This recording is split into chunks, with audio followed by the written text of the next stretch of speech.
The position was again illuminatingly highlighted by the apex court in State of Andhra Pradesh versus Rayavarapu Punnaya and another stop.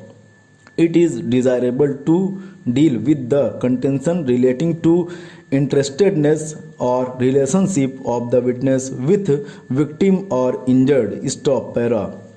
Relationship is not a factor to affect credibility of a witness. Stop.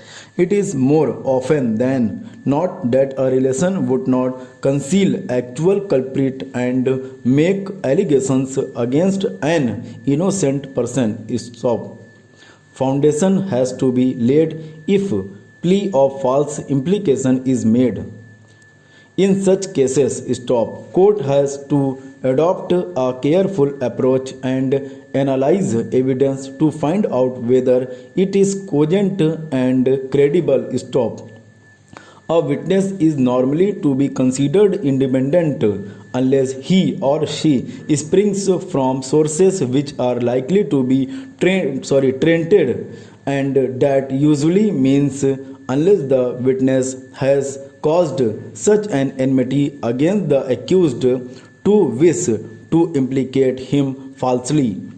Ordinarily, a close relative would be the last to screen the real culprit and falsely implicate an innocent person. Stop. It is true, when feelings run high and there is personal cause for enmity, that there is tendency to drag in an innocent person against whom a witness has a grudge along with the guilty, but foundation must be laid for such a criticism, and the mere fact of relationship, far from being a foundation, is often a sure guarantee of truth. Stop.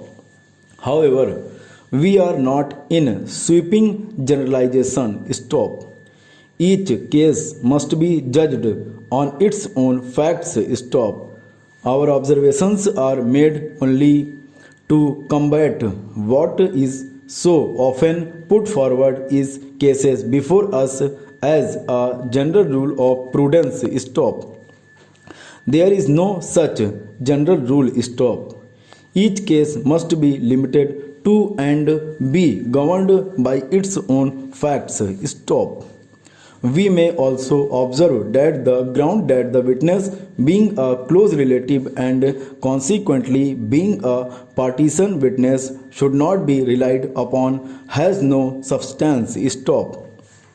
This theory was repelled by apex court as early as in Dilip Singh's case within bracket Supra, in which apex court expressed its surprise over the impression which prevailed in the minds of the members of the bar that relatives were not independent witnesses. Stop. We are unable to agree with the learned judges of the High Court that the testimony of the two eyewitnesses requires corroboration. Stop. If the foundation for such an observation is based on the fact that the witnesses are women and that the fate of 7 men hangs on their testimony, we know of no such rules. Stop.